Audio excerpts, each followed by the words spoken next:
life-defining. Peace. Awkward. Life-changing.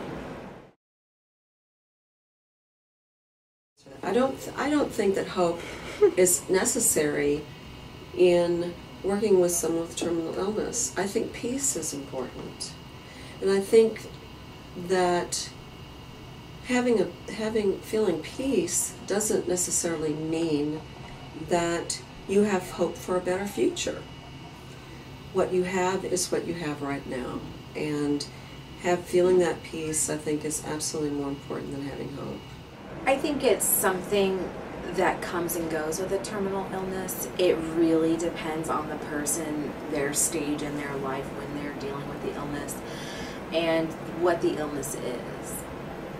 An older person like my grandfather may not be hopeful that he's going to recover or anything like that, but I think he was hopeful that our family would continue and that we would recover from his death. I think empathy is vital. I think the word connection is really important. Mm-hmm. And I think you can feel a connection to anyone. Mm-hmm. If you have a connection of humanness, that we are all the same, we are all born and we're all going to die. Mm-hmm. And knowing that, you've got to have feel some kind of connection to that person, that this is an experience that we all share. It made it 10 times easier to go through this with the support that we had instead of being on our own.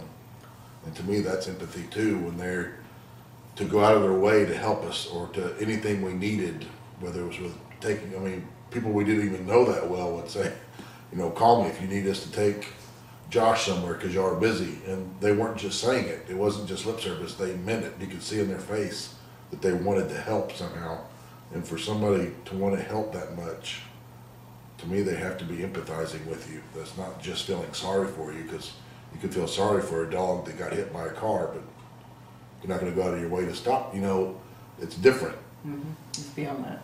When people honestly care and you can see it in their face when they're talking to you, and you can break down like Tammy has or I have doing this, and you don't see anything in there. You don't feel embarrassed because you're doing it, because you know these people actually care about what you're saying, and that's makes it easier to talk about it.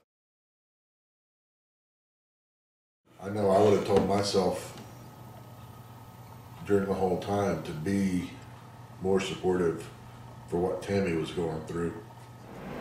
I might tell myself to be a little more open with the rest of my family and expressing my emotions with them. I keep a lot of it bottled up, and I try to be the strong person that everybody wants me to be. So I'm just letting myself know that it's okay to be human and to cry and to lean on the rest of my family for support. If I could whisper something in my own ear, when I was standing by my father's bed, the last time I saw him, I would say, touch him. And even though I did, I think I would want more of an awareness in my own self of that connection, and touching is often the only way, or a real tangible way to feel a connection with someone. I think at times, I guess I probably should have told myself to I don't know how to say it, I guess, because I have dealt with this before, you know, with my father, or with people at the churches I've worked at. I've dealt with people who are dying, and so sometimes, probably as a defense mechanism, I would treat this like it was anybody else, and treat it more technically when I wasn't really able to handle things. And I think in those times I probably would have said, don't forget, this isn't just anybody. And for the most part I didn't. I mean, I did treat her differently, but every now and then I would just almost get technical about it with her, and I think I would have told myself to back off that, and to remember it's not just anybody. I guess just care for them and hope you have good friends that'll help you through it like they did with me. There aren't any real rules to this, that you have to find a way to cope. But you do have to live in reality, and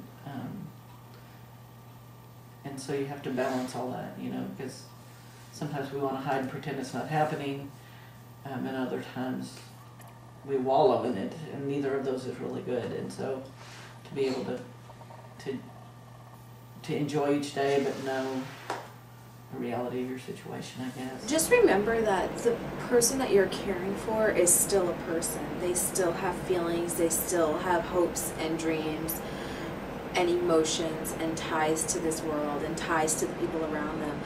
Allowing someone to make any kind of decision about their care and their treatment and what they want to do, whether they want to take a shower or not, is really important to make sure that although they've lost control of a lot of things in their life, there are some things that they can still have control of. I guess any advice I would try to give somebody is to remember that you're still a mother, a father, a brother, a sister, a grandparent, an aunt, uncle to whoever is sick. That's not the only person you are. You still have a life to live, or a job to go to, or people to communicate with, and I guess to try to remember that you're not just in that situation. The most important time in your life and the most important time in the person with terminal illness is the very moment that you're with them, at that very moment. And not dwelling on the past and not depending on the future to bring you happiness. To use that moment to be happy. Okay. Or to at least feel peaceful.